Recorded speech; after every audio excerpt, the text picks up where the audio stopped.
Well, good afternoon. It is a dark afternoon, so it might as well be good evening. Another video about some teaching content, something that worked for me today. Very, very simple, very, very short and snappy today in defense of the humble vocab test. I have been finding that my students need a bit more routine.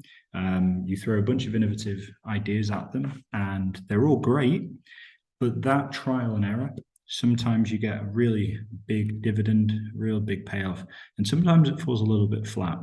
And one of the things that I want to balance in my classroom, in my professional practice, is innovation, fun, excitement, speaking, lots of get out of your seat activities with the bread and butter.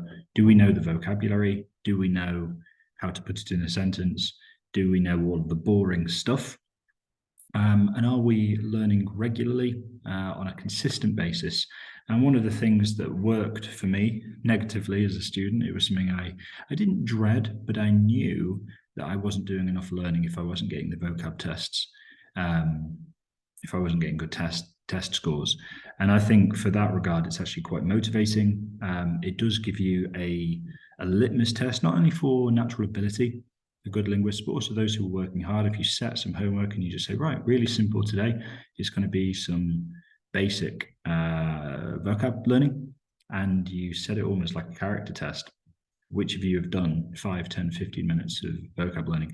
Now, I don't get paid for any of these recommendations, but I do really like Quizlet and Memrise. I have never used Anki myself, but I've heard that Anki is similar to Memrise and that it uses timed reminders for vocab.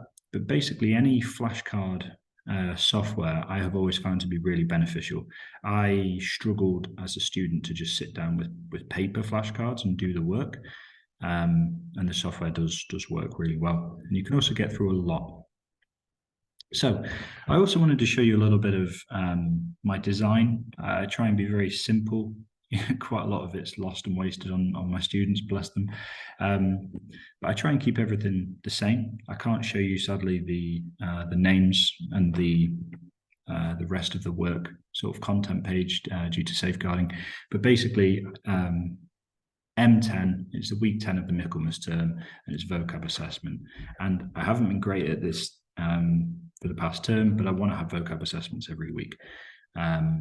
Ideally, and I saw this during my teacher training, you can have a sheet of paper. Now, we're all digital now, so there's no paper element, which is a shame. You know, it's nice to have a vocab test, glue it in your book, but then you've also got downsides, time gluing, kids messing about. So it's all digital, and you could have 5 every lesson. You could have 15 as a slightly bigger one. Now, the formatting and the building of a test is actually quite important. It increases the accessibility. So I've got a test here I copied from our MFL department. We put all of our work in to collate it. And one of the things that works really well in OneNote, just to make it really clear which question is which. Now, you'll notice the number on the left-hand side has changed. I'm less bothered about that. I don't mind that. Quite frankly, the kids need to focus on the word, it's not the number. That's not the most important thing. Capital letter there, hey? In terms of the accessibility. The accessibility, in my view, is making it easy to see what sentence belongs to which, because you've got to remember if this is all new or it's not yet fully embedded, you could have a whole block of text, and it's actually going to be quite stressful and quite difficult for the students. I also tend to try and have it all on one line. That's just personal preference, if I can. So that, again, we're not mixing lines. I don't know whether it's me, whether there's something wrong with me. Please let me know in the comments if you think there's something wrong with me. I might listen, I might pay attention. But I have always found it easier to have foreign language, one sentence on one line, within reason.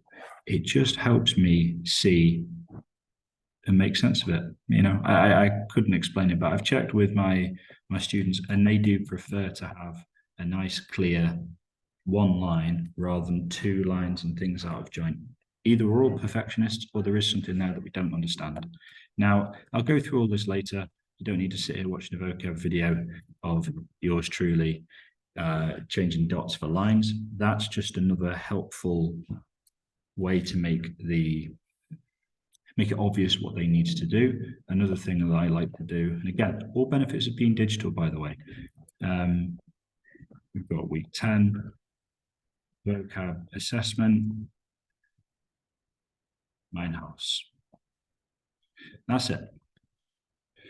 Okay, so that it all sticks together. It's all searchable. It's really consistent across my, my class page. It all works.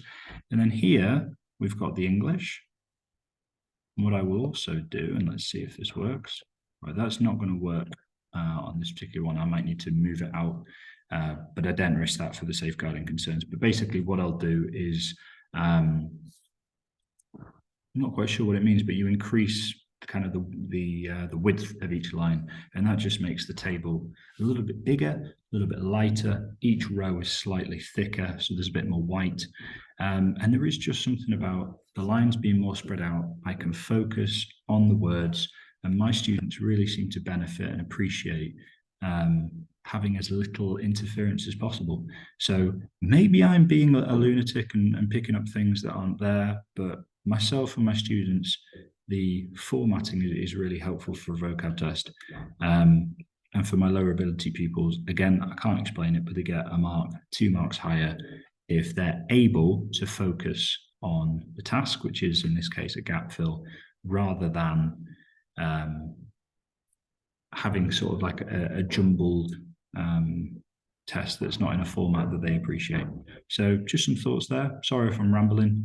It is supposed to be short and snappy, but in defense of the humble vocab assessment, I think if you need a weekly assessment, this does the trick. It's good, solid vocab training. You can use up a homework slot each week with Quizlet or Memrise or Anki, and it's really, really good for that foundational learning of a topic. Do I know the vocab? Can I recognize this combination of symbols that is letters in that particular word, and do I know what they mean? And I need to have that brick in the wall. I need to have that rung on the ladder before I can start progressing.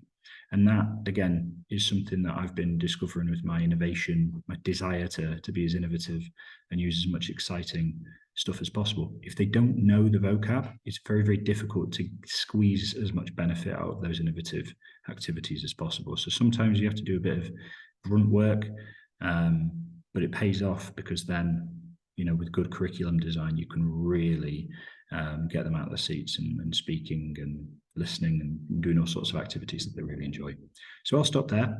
I hope that's slightly helpful. I don't wish to ramble, but there we go. I hope it was helpful in some way. I hope you have a lovely rest of the evening. All right, goodbye.